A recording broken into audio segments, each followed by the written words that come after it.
Di dua ayat terakhir dari surat Al-Kahfi, kita dianjurkan untuk membaca surat Al-Kahfi tiap hari Jumat atau malam Jumat. Dan kita dianjurkan khusus untuk menghafal akhir penutup surat Al-Kahfi. Kata Allah di dua ayat terakhir, Qul law kana al-bahru midadan li kalimati rabbi lanafida al-bahr qabla an tanfadha kalimatu rabbi walau ji'na bimithlihi madada. Banyak orang yang tidak mengenal Allah. Dia tahu dan faham dengan kemampuan atasan dia. Dia mengerti dan sadar dengan kekuatan bos dia, sehingga dia benar-benar mengagungkan bosnya, mengagungkan tempat dia kerja. Tapi Allah tidak dia agungkan. Dia remehkan Allah Azza wa Jalla.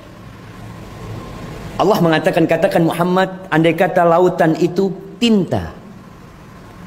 Kita tahu 2/3 bumi ini lautan, air.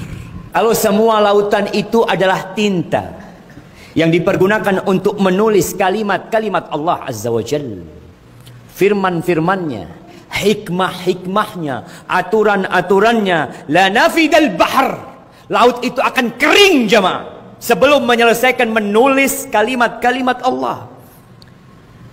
Walaupun kita datangkan lautan yang sama untuk menulis kalimat Allah. Ahibati fillah, Allah itu pemilik kota kita.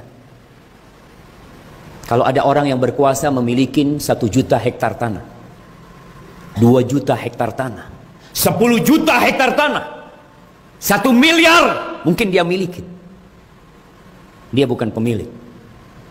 Dia hanya penumpang. Dia hanya pinjam. Karena kalau dia pemilik yang sebenarnya, dia akan tetap berada di tempat itu selama-lamanya. Tapi tidak.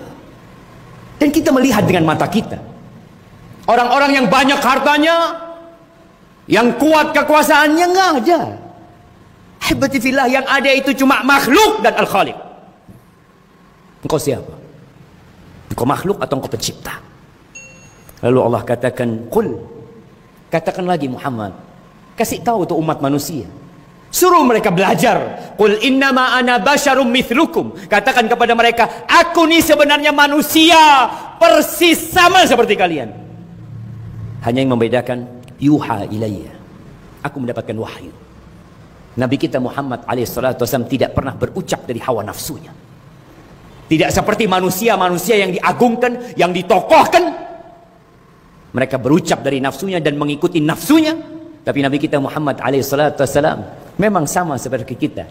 Tapi yang membedakan, beliau mendapatkan wahyu. Beliau Rasulullah. Beliau mengatakan, Ana sayyidu waladi Adam wala fakhr. Aku adalah anak Adam yang paling mulia. Wala fakhr.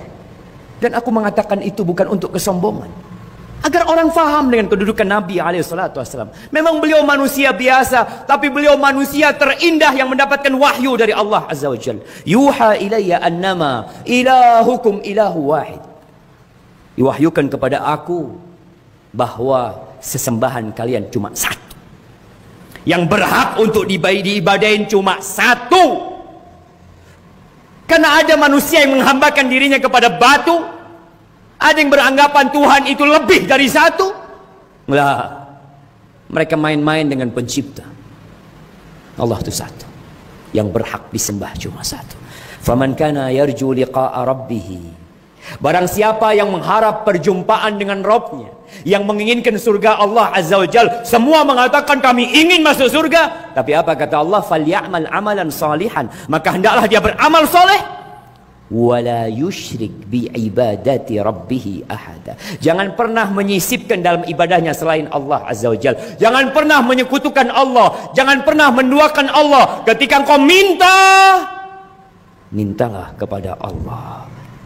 Takutlah kepada Allah. Berharaplah kepada Allah. Bertawakallah kepada Allah. Semuanya kepada Allah Azza wa Jalla. Sekali lagi, semuanya makhluk kecuali Allah. Dialah pencipta kita. Ahibati fillah, hari ini hari Jumat. Selesaikan baca surat Al-Kahf. Baca dengan artinya. Perbanyak salawat buat Rasulullah sallallahu alaihi wasallam. Beliau nggak perlu sama salawat kita. Kita yang perlu dengan salawat kepada beliau alaihi salatu wasallam.